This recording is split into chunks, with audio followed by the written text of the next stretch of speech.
Bienvenue dans cette nouvelle vidéo avec cette chaleur. Regardez-moi cette fumée qui sort de la bouche quand on parle. Si c'est pas beau ça. Je vais vous faire un petit tour. On a bien avancé sur la démolition. Donc la démolition est pratiquement terminée. Il reste quelques petits éléments encore à casser.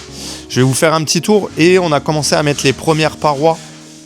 L'objectif, c'est quoi? C'est d'abord de casser le plus possible, de finir la démol au maximum. Et une fois que toute la démolition est finie, on peut avancer sur la création de cloisons, sur le tirage des lignes. Donc tout ça, ça n'a pas été fait encore. Là, on a vraiment très bien avancé sur cette première semaine sur la démolition. Quand je vais vous faire un petit tour, je vais vous expliquer un petit peu quel va être le projet et ce qu'on va faire. Et vous allez voir que c'est intéressant de voir un petit peu qu'on voit plus les espaces, on peut plus se projeter, d'autant plus quand on commence à mettre les cloisons. Donc vous allez voir comment ça fait. Je vous emmène voir sur la première partie déjà ce qui a été fait.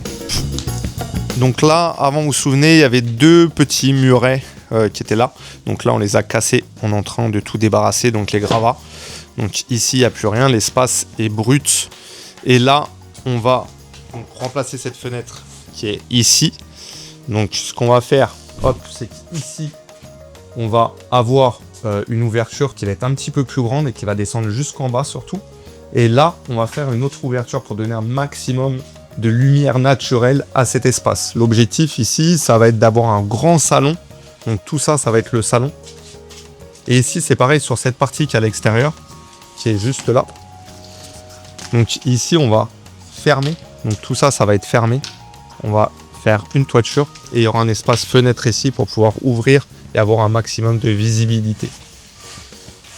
Bon, là, tout était détruit. Je ne sais pas si vous vous rappelez, il y avait plusieurs murs ici.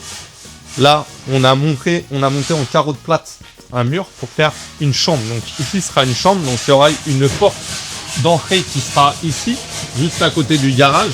Donc là, vous avez la partie garage. Là, il y aura une porte d'entrée qui sera ici. Et en fait, il y aura un couloir qui va desservir ici une première chambre.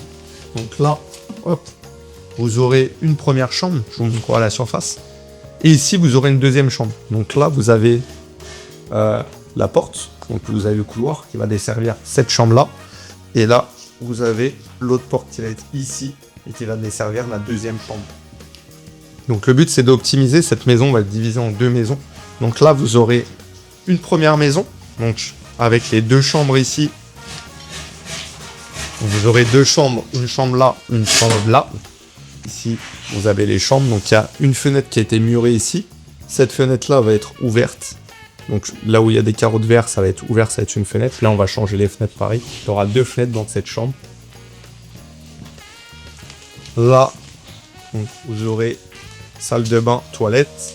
Et là, vous aurez la partie cuisine et la partie séjour. Donc ça, c'est pour la première maison, environ 85 pièces carrées. Donc là, vous aurez 85 mètres carrés avec deux chambres. Donc ça sera un beau F3. Donc ça, c'est la première maison. On va voir la deuxième. Donc là, sur ce mur-là, on va isoler. Donc là, il y aura l'isolation et du placo phonique. Parce que ici, ça va être fermé. Ça va être la limite, la séparation entre les deux appartements. Dans un premier temps, je vais occuper ce logement, ce sera ma résidence principale. Donc je vous expliquerai, la disposition sera différente et je vous explique le projet fini. Là, vous allez avoir, pareil, le mur qui va être prolongé et fermé jusqu'à ici à peu près. Donc ça va être une chambre pour l'autre appartement. Là, vous aurez l'entrée ici, donc on garde la porte d'entrée, enfin on va la changer, on va rénover, bien entendu. Et ici, vous avez la cloison qui va être fermée. Je sais que c'est dur à se projeter pour l'instant, mais vous allez voir au fur et à mesure, quand on va monter les murs, vous allez mieux réussir à voir et à visualiser. Là, il y aura une salle de bain avec le toilette. Et ici, sur l'entrée, donc là, ça sera toujours une porte d'entrée. Vous allez avoir l'entrée et il y aura un placard juste ici pour ranger les affaires. Ça, on voit bien sur la vidéo, mais juste sur cette partie-là, vous aurez un placard avec les affaires. Donc là, je passe pour une grande partie. Je vais inverser la caméra pour bien vous montrer. Ici, vous avez une partie, ça sera séjour avec cuisine dans le coin. Donc cuisine ouverte, hop, ici. Et la partie séjour, donc de plus de 30 mètres carrés. 5-30 mètres carrés. Hop. Et qui donne directement sur le jardin. Donc une surface assez intéressante. Et là, du coup, vous aurez une nouvelle chambre. Hop, ça permet de couler. On a fait une petite balle.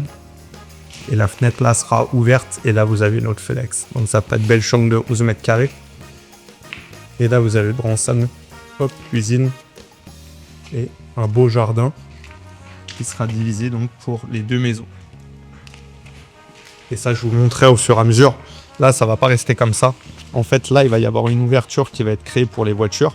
Donc tout là, ça, on va ouvrir ici, hop, comme ça. Et là, il y aura une dalle qui va être coulée pour que les voitures puissent être sur vue dure et qu'on soit pas dans la boue.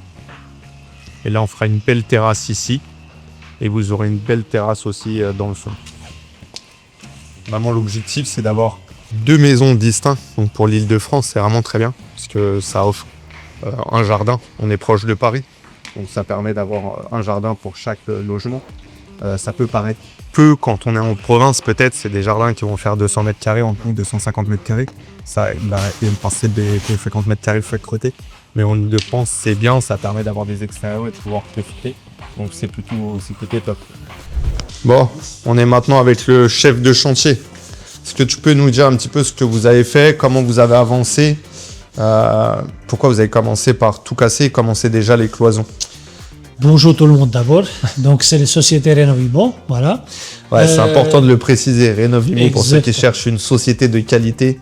Et vous allez voir la qualité des travaux au fur et à mesure de l'avancée et à la fin du chantier. Donc pour commencer en fait un chantier, déjà il faut le mise en sécurité l'électricité et l'eau. Ouais, c'est un point important. Voilà, qu'il n'y a pas de mauvaises surprises parce que vous savez en fait. Comme c'est ce qui est compliqué, c'est que tout le monde il pense que c'est le responsable d'un problème. Tout de suite, c'est les sociétés qui ont commencé les travaux. Sauf que nous, on ne sait pas ce qui était installé depuis 3 siècles. Voilà, dans chaque chantier. Donc, les points importants, c'est ça. Et après, on commence en fait avec. Donc, quand tu dis mise en sécurité du chantier, ça veut dire que qu'est-ce que tu vas faire pour l'eau et l'électricité? Découper. Donc, en fait, découper toutes les lots principales.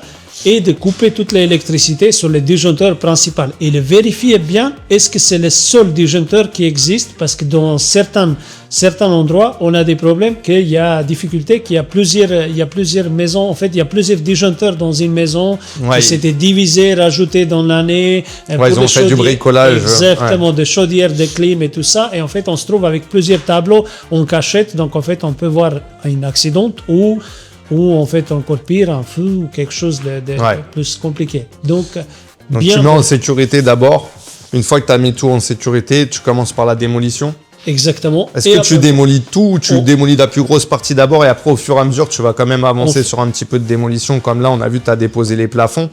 Mais il y a des trucs que tu as laissé encore, les fourrures et tout. Est-ce que ça, tu vas les enlever après? Pourquoi tu as laissé pour le moment? En fait, certaines démolitions, on commence. Donc, en fait, ça dépend aussi des endroits et des murs qui sont, si des porteurs, si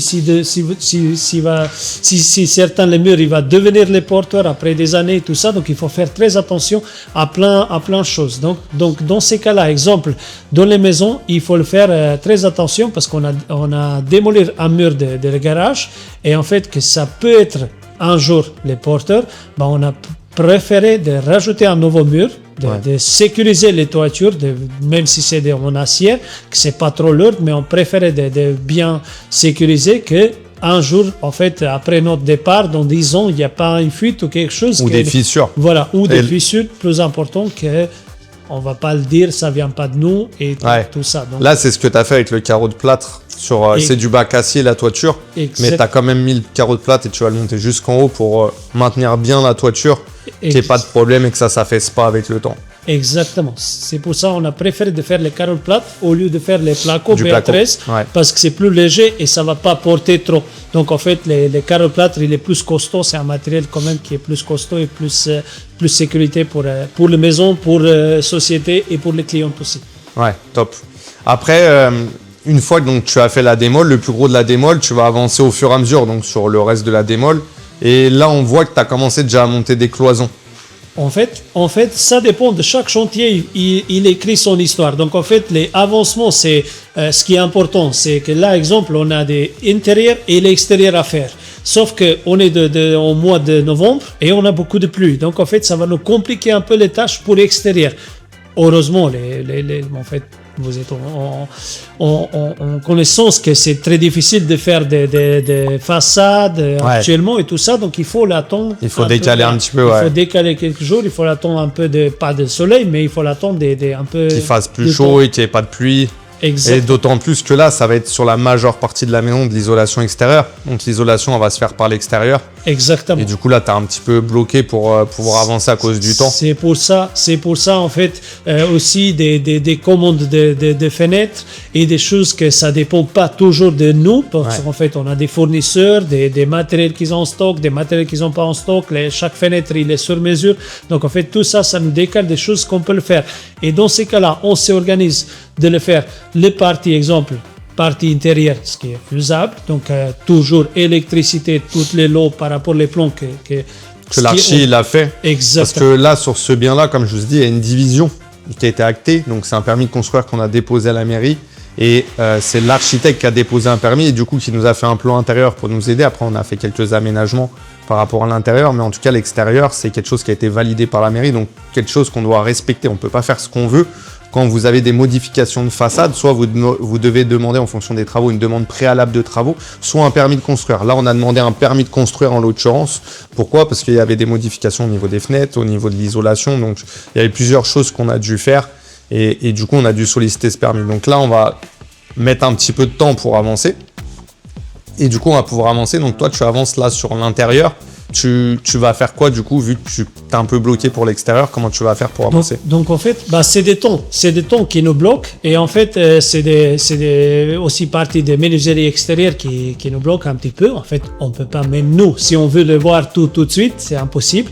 Donc ce qu'on va s'organiser, on n'est pas bloqué vraiment, mais on va se juste organiser différemment. C'est-à-dire, on va faire toutes les cloisons pour les préparer. Donc par rapport aux plans, pour les préparer des nouvelles salles de bain, des toilettes, des dressings, des chambres, toutes les cloisons nécessaires, les chapes de béton et tout ça, ce qu'on a, en fait, parce qu'il y a plein de choses qu'il faut aussi, ça dépend de chaque chantier, mais exemple, s'il faut le faire le sol, s'il faut faire des isolants, s'il faut faire les faux plafonds et tout ça, en fait, on peut le faire, exemple, toutes les constructions pour les faux plafonds, isolants, et après, en fait, on va passer toutes les gaines et les câbles en fait pour l'électricité et pareil en fait toutes les installations pour la plomberie, pour les évacuations et pour arriver donc nécessaire en fait sur les futurs plans de la cuisine et des sanitaires.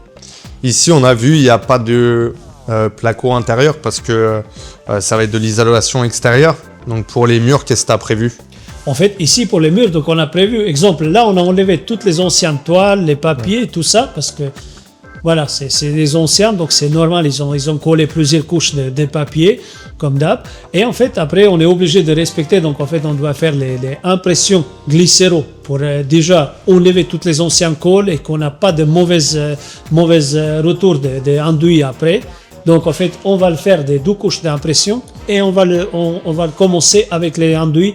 D'abord, et peut-être mettre de la toile aux endroits qu'on fissurait. Quand il y a des fissures, des choses comme ça, tu mets peut-être un peu de toile sur des endroits pour éviter que ça refissure. Ça, c'est en façon... En fait, ça, c'est en option de choses qu'on essaye de faire quand même toujours assez bien, qu'il n'y a pas de mauvais retours de fissures. Ouais. Donc, en fait, oui, les ficelettes, ils rentrent toujours quand même un petit peu avec enduit, mais c'est une partie qui est vraiment cachée, qui est...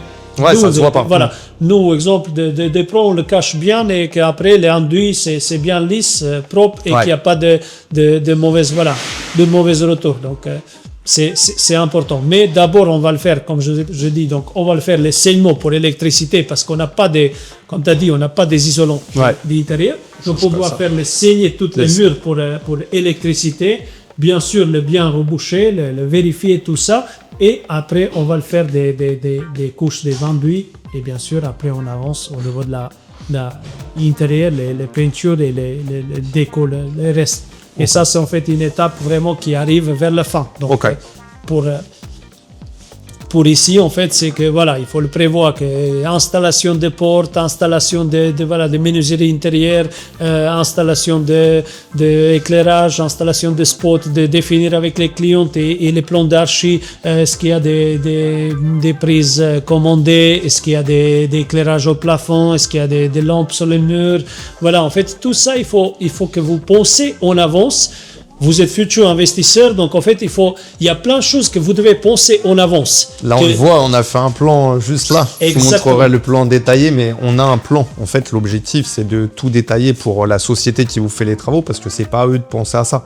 Le problème, c'est que si vous les laissez réfléchir à ça, si vous n'avez pas une société sérieuse, ils vont faire au plus vite, ils vont pas faire au mieux pour vous.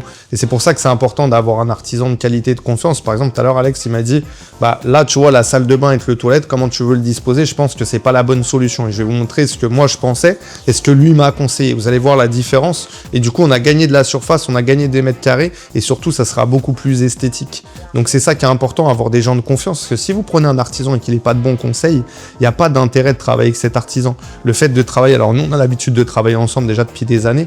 Mais ce qui est bien, c'est qu'il va me conseiller, il va me dire peut-être que ça, tu devrais pas le faire comme ça, tu devrais le faire comme ça. Et ça vous permet de gagner du temps, de gagner de l'argent, de gagner en esthétique. Et c'est important d'avoir quelqu'un de qualité. C'est exactement pour ça. Et nous, on n'est pas des archis, on n'est pas des bureaux d'études et on n'est pas des décorateurs intérieurs. Donc en fait, c'est vraiment plus les choses que vous pouvez prévoir avant de faire un rendez-vous avec un artisan. C'est vraiment, vous faites le maximum votre plan. C'est, en fait, il faut que vous savez, tout est possible. Donc, on peut tout déménager, on peut tout déplacer, on peut faire les salles de bain. S'il est là aujourd'hui, on peut le faire dans l'autre coin. Il n'y a aucun problème. Tout est possible, mais il faut que vous avez déjà des idées plus claires.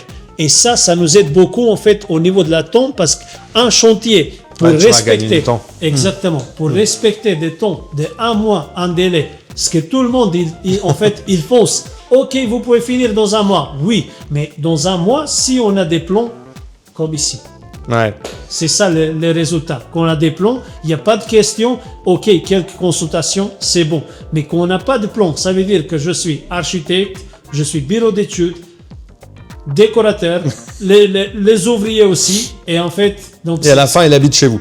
Exactement. En fait, si vous nous envergez, voilà, ça va être comme ça. Donc, on va rester 6 mois au lieu de 2 mois, 3 mois, et ça dépend. Et c'est pour ça, en fait, c'est très important de penser plein de choses en avance. Nous, on peut vous donner toujours des idées, des installations, comment les cacher des choses, comment le faire, cacher des ballons, plein de trucs, plein de détails. Mais un plan principal, c'est vous que vous devez les imaginer en avance, c'est-à-dire si vous avez 2 fenêtres, là vous pouvez diviser 2 chambres, mais si vous avez un seul fenêtre, ça va être compliqué de diviser 2 chambres. Donc voilà. C'est pareil pour les prises, les interrupteurs. Des fois, si là tu mets, par exemple, je te dis une connerie, tu mets un lit au milieu, il faut prévoir d'avoir des interrupteurs de chaque côté du lit, des prises de chaque côté du lit. Et ça, si vous lui dites pas l'artisan, lui, il va pas penser, il peut pas être dans votre tête, donc il va pas savoir où on met le lit. Et par exemple, il va vous les mettre sur le mur en face ici au lieu de vous le mettre là. Donc faites attention à ça, c'est pareil, ça c'est à vous de le faire, c'est votre responsabilité ou celle de l'architecte si vous prenez un architecte, mais en tout cas l'artisan il ne peut pas deviner pour vous. Donc faites bien attention d'anticiper et de vraiment mettre le plus de détails possible, comme il disait Alex tout à l'heure. Si vous ne mettez pas de détails, malheureusement il ne va rien se passer, eux ils ne peuvent pas savoir et ils ne peuvent pas imaginer pour vous. Exactement, en fait c'est le point où on perd de temps, parce que si vous nous dites, dans ces cas-là, pendant le chantier, ah oui, donnez-moi 2-3 jours de réfléchir, pour nous, c'est un temps perdu parce qu'en fait, on s'est organisé de finir l'électricité. On ne va pas l'attendre avec un câble et avec les jeux dedans qu'en fait, que vous prenez décision pendant 3 jours. Nous, en fait, on doit passer déjà en étape souvent. Donc, c'est pour ça les meilleures solutions. Oui, il y a toujours des cas, il y a toujours des différences, il y a toujours des modifications. C'est normal. Mais tout ce qu'on essaie, nous, comme des artisans, moi et mes collègues, en fait, on essaie toujours de vous donner des 2-3 points en avance que on vous donne des temps de réfléchir et si vous décidez de modifier, il n'y a aucun problème. Mais si on arrive à la dernière minute et qu'en fait on attend pendant 3-4 jours des décisions que vous n'êtes pas sûr ce que vous allez prendre, ce que vous pensez, votre conjoint, votre maman, votre parent, voilà, ça va nous compliquer beaucoup de choses. Donc en fait, vous prenez des décisions vous-même, vous investir dedans, comme en fait, quand vous faites des demandes de Christophe pour des crédits, c'est la même chose quand vous cherchez des biens chez une agence, et c'est la même chose pour un artisan. Plus les détails vous le donnez, plus c'est mieux pour vous et votre chantier, ça va passer mieux. C'est clair. Bon, on va faire un petit tour du chantier. Avec Alex, merci. On se retrouve la semaine pro. On se fait un petit point toutes les semaines pour vous montrer un petit peu l'avancée. Et comme ça, on pourra voir un petit peu ce qu'on a fait. On pourra refaire une vidéo pour expliquer les avancées, pourquoi tu as fait ça et filmer un petit peu. Là, je fais un petit tour du chantier en attendant. Merci. Merci. Alors, là, vous allez voir. Donc, c'est ce que je vous disais. Là, en fait, ça, c'est une maison qui va être divisée en deux. Donc, on a eu le permis. Donc là, vous avez la maison qui va être divisée en deux. Il va y avoir un mur à ce niveau-là, donc juste avant la fenêtre. Mais en réalité, la fenêtre va être fermée et va passer de l'autre côté. Pourquoi? Parce que le mur, il est juste devant la fenêtre. Mais pour pas qu'il y ait une partie du jardin qui soit chez le voisin, en tout cas que nous, on ne voit pas chez le voisin, comme ça va être divisé en deux, comme je vous ai dit, hop, à cet endroit-là. Et bah du coup, on va fermer la fenêtre et on va la mettre de l'autre côté. Donc là, la porte d'entrée restera ici. Bien entendu, elle va être changée. Mais ici, vous aurez une porte d'entrée. Et là, du coup, hop, vous avez... Ça sera le séjour.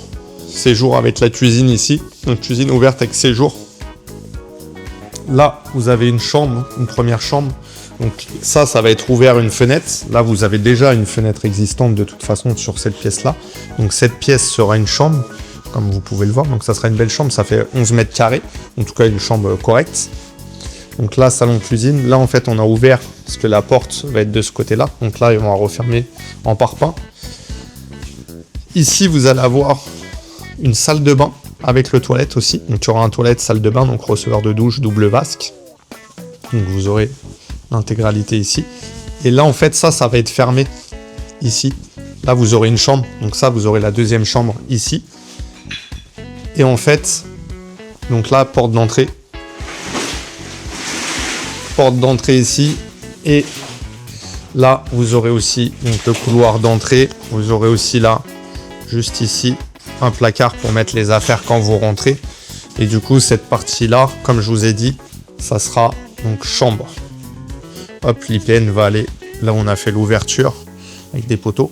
Et ça sera fermé en fait. Cette première maison s'arrête ici. Donc vous avez deux chambres. Une chambre de chaque côté de l'appart, donc c'est bien parce que vous avez une chambre de chaque côté, donc quand vous êtes parents avec les enfants, bah, c'est cool, parce que du coup vous avez votre espace, votre intimité, séjour comme je vous ai dit, cuisine, salle de bain, toilette. Et le deuxième appartement est là, l'entrée, je vais vous montrer, se fera de l'autre côté, donc là on va mettre une isolation phonique des deux côtés du mur pour pas que les gens s'entendent. Donc ici vous aurez une chambre aussi, donc une première chambre d'environ 13 mètres carrés. Là vous aurez une autre chambre, deuxième chambre, donc ici ce qui va se passer c'est que là, on va ouvrir, là où il y a les carreaux de verre, on va ouvrir et du coup vous aurez une fenêtre, donc vous aurez une deuxième fenêtre, le mur va être cassé, on attend les raccordements Enedis parce que chaque maison aura son compteur, donc le compteur va être déplacé, c'est pour ça qu'on a laissé le petit muret. Donc là vous avez le couloir, là vous aurez la porte d'entrée, donc tout ça, ça va être ouvert et en fait tout au bout vous allez avoir séjour, hop, je vais vous montrer. Là, vous aurez séjour cuisine dans la partie qui est là, où on est en train de finir la démolition. Donc là, la démolition, il y avait deux petits murets, si vous vous rappelez sur les précédentes vidéos. Donc ils sont en train d'être démolis. Et là, on aura un grand séjour cuisine. Là, avec une grande ouverture, cette fenêtre-là va être ouverte jusqu'en bas, ce sera une porte-fenêtre. Et là, vous aurez une autre ouverture. Donc l'avantage, c'est que vous allez avoir un grand salon de cuisine. Donc ça, c'est vraiment pas top. Ça sera la deuxième maison. Donc vous avez une maison de presque 90 mètres carrés, une maison de 60 mètres carrés. Et chacun aura son jardin, sa parcelle. Donc la parcelle, chaque parcelle fera 250 mètres carrés environ. Donc ça peut paraître peu pour des gens qui sont en province, pour des gens qui sont en région parisienne. Et là, on est proche de Paris. On est à moins de 10 km de Paris. On doit être à 8 km à peu près. Donc l'avantage là sur des endroits comme celui-ci, c'est que 250 mètres de parcelle, c'est plutôt sympa. Ça vous permet quand même d'avoir un beau jardin, je vous montre. Hop. Vous voyez, vous avez vraiment une belle surface. Donc là, comme je vous disais, le mur, cette fenêtre-là va être fermée. Hop, bon. Donc la fenêtre va être fermée et du coup, on va faire le mur là. Donc il y aura un mur qui va jusqu'au bout du jardin. Comme ça, ils auront chacun leur partie. Et là où il y avait la porte de garage, il y aura une entrée aussi pour piétons, pour une porte d'entrée qui nous permettra d'accéder à la deuxième maison. Et là, pour vous montrer, sur cette partie-là, il va y avoir une ouverture qui va être réalisée. Ici, il va y avoir une ouverture, là, jusqu'au portillon. Pour rentrer les voitures, il va y avoir une dalle qui va être faite pour les voitures. Donc comme ça, il pourra avoir 2 stationnements. Et on va faire une grande terrasse ici aussi. On va laisser le plus de verdure possible quand même avec des arbres. On va replanter des arbres parce qu'on va être obligé d'enlever les pommiers. Ça me fout un peu les boules de retirer les pommiers. Je voulais les garder. Mais j'ai vu avec un de maisons qui est paysagiste, on ne pourra pas les conserver. À mon avis, le fait de les déterrer, ils vont être morts. Donc je vais replanter des arbres. Le but, c'est d'avoir quand même pas mal de verdure. Même si on est en région parisienne, c'est appréciable d'avoir du vert et que les enfants puissent jouer dehors. Surtout que moi, les miens, ils sont régulièrement dehors. Donc l'objectif, c'est faire vraiment un super jardin pour qu'ils puissent profiter. Parce que je vous ai parlé d'une division, mais c'est pas quelque chose qu'on va faire tout de suite. Dans un premier temps, on va occuper l'intégralité du bien en résidence principale. Le but pour nous, c'est d'avoir une surface plus grande, puisque actuellement, on est dans une surface beaucoup plus petite. Donc là, quand on prend la totalité, on doit être aux alentours de 140 mètres carrés. Donc on va pouvoir profiter d'avoir les enfants chacun une chambre, et puis nous aussi d'avoir un grand espace. Mais en fait, on anticipe pour plus tard, le jour où on vendra. En tout cas, pour l'instant, c'est pas l'objectif tout de suite. Ce qu'on veut, c'est vraiment pouvoir y habiter, pouvoir profiter de cet espace, pouvoir profiter du grand jardin, mais tout en préparant la suite.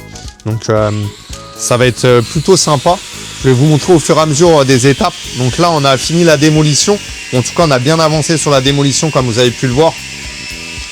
L'objectif, ça va être maintenant de créer les cloisons qui sont en dur et de tirer toutes les gaines pour l'électricité, pour la plomberie, comme disait Alexandre. Le but, c'est vraiment de tirer un maximum de choses, de passer dans les cloisons. Et comme ça, on va pouvoir avancer après sur la suite. Mais je vais vous montrer vraiment étape par étape l'avancée du chantier. Et l'objectif, là, c'est vraiment de pouvoir visualiser, de pouvoir se projeter plus pour voir à quoi ça va ressembler. Donc, quand vous ne faites pas la démolition au début, vous avez vu sur les précédentes vidéos, on a beaucoup de mal à se projeter, notamment pour la chambre qui a été créée. Il y avait beaucoup de cloisons parce qu'il y avait une salle de bain, il y avait une buanderie. Et on avait du mal à voir un petit peu comment aménager. Et c'est pour ça que vous devez avoir cette possibilité-là de vous projeter, de visualiser vraiment ce que vous allez pouvoir faire. Si vous n'arrivez pas à avoir cette vision, je vous encourage à prendre une société de qualité pour la rénovation qui va pouvoir vous conseiller. Mais le mieux, c'est de prendre un architecte peut-être si vous n'avez pas encore cette visibilité et cette façon de voir les choses, de vous projeter. Prenez un architecte, faites-vous accompagner parce que si vous changez tous les jours de plan, l'artisan va péter les plombs. Donc l'idée, c'est vraiment de pouvoir lui mâcher le travail, lui donner tout ce que vous allez mettre en place, tout ce que vous allez faire. Je vais vous mettre le plan détaillé dans la vidéo, donc vous pourrez le voir juste en dessous, comme ça vous permettra d'avoir une idée de ce qui va être fait. Et vous allez voir que c'est important de bien visualiser, de bien pouvoir se projeter et surtout de mâcher le travail en donnant un maximum d'indications à l'artisan.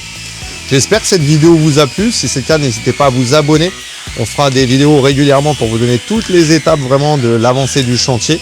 Le but, c'est que vous puissiez vous après faire la même chose et vous projeter plus facilement et surtout avoir des tips, des astuces, des conseils pour pouvoir avancer en toute sérénité sur vos chantiers. N'hésitez pas si vous avez des questions à me les mettre en commentaire, j'y répondrai avec grand plaisir. À très vite.